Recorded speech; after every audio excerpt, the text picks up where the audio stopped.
May 15 നമ്മൾ കാത്തു നിൽക്കുന്ന നമ്മൾ SSLC സ്റ്റുഡൻസിൻ്റെ റിസൾട്ടാണ്. ഇനി മെയ് 22 +2 റിസൾട്ടാണ്. മെയ് 8 നമ്മുടെ +1 ഇംപ്രൂവ്മെൻറ്റ് എക്സാമിൻ്റെ റിസൾട്ടാണ്. മക്കൾ നിങ്ങൾക്ക് മാർക്ക് കൂടിയാലും കുറഞ്ഞാലും ആ ഒരു സ്പിരിറ്റിൽ നിങ്ങൾ എടുക്കാൻ ശ്രമിക്കുക. അല്ലാതെ നാട്ടുകാരെന്ത് പറയും, വീട്ടുകാർ അല്ലെങ്കിൽ പാരൻസ് എന്ത് പറയും, എന്നെ അവരുമായിട്ട് എങ്ങനെ കമ്പയർ ചെയ്യുന്നൊക്കെ ആലോചിച്ച് നിങ്ങൾ ടെൻഷൻ അടിക്കുകയാണെങ്കിൽ നിങ്ങൾക്ക് അതിനേ സമയം ഉണ്ടാവുള്ളൂ. നിങ്ങൾക്ക് റിസൾട്ട് വന്ന് ഇൻ കേസ് നിങ്ങൾക്ക് മാർക്ക് കുറഞ്ഞു പോയി എന്ന് വിചാരിക്കുക. അപ്പോൾ നിങ്ങൾക്ക് തോന്നുകയാണ് ഞാൻ ഒന്നും കൂടെ ഇമ്പ്രൂവ്മെൻറ്റ് ചെയ്താൽ എനിക്ക് നല്ല മാർക്ക് കിട്ടും, അല്ലെങ്കിൽ റിവാലുവേഷൻ കൊടുത്താൽ ഒന്നും കൂടെ മാർക്ക് കൂടാൻ സാധ്യത ഉണ്ട് എന്നുണ്ടെങ്കിൽ മാത്രം നിങ്ങൾ ആ പണിക്ക് നിൽക്കുക. ഇനി അതല്ല, ഈ ഒരു മാർക്ക് കിട്ടിയല്ലോ, ഞാൻ പാസ്സായല്ലോ എന്ന് ആലോചിച്ച് സന്തോഷം നിൽക്കുന്ന സ്റ്റുഡൻസ് ആണെങ്കിൽ അതവിടെ പോസ് ചെയ്യുക. മക്കളെ, പലരും പറയുന്ന പോലെ എക്സാമിൻ്റെ റിസൾട്ട് എന്നുള്ളത് ഒന്നിൻ്റെ ഒരു അവസാനമല്ല.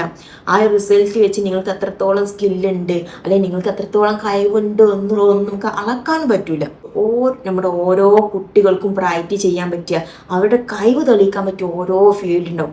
അത് നിങ്ങൾ എന്ത് ചെയ്യുക, നിങ്ങളുടെ കഴിവിനനുസരിച്ച് നിങ്ങൾ എന്ത് ചെയ്യുക, കണ്ടെത്തുക എന്നുള്ളതാണ് ഉള്ളത്. സോ എനിക്ക് നിങ്ങളോട് പറയാൻ ഒന്നേ ഉള്ളൂ, നമ്മൾക്ക് ഓരോ ദിവസം ജീവിച്ചുകൊണ്ടിരിക്കുകയാണ്. ഇതൊരു ലൈഫാണ്. ഇതിൽ ഹാപ്പി മൊമെൻറ്റ്സ് ഉണ്ടാവും, ബാഡ് മൊമെൻറ്റ്സ് ഉണ്ടാവും. ഏതൊരു മൊമെൻറ്റ്സിനെയും നിങ്ങൾ അതിൻ്റെ സ്പിരിറ്റിൽ എടുക്കാൻ ശ്രമിക്കുക, ആ ഒരു പോസിറ്റീവ് നിങ്ങൾ കാണാൻ ശ്രമിക്കുക. സോ അങ്ങനെയാണെങ്കിൽ മാത്രമേ നമുക്ക് നല്ലൊരു ലൈഫ് ക്രിയേറ്റ് ചെയ്യാൻ കഴിയുള്ളൂ.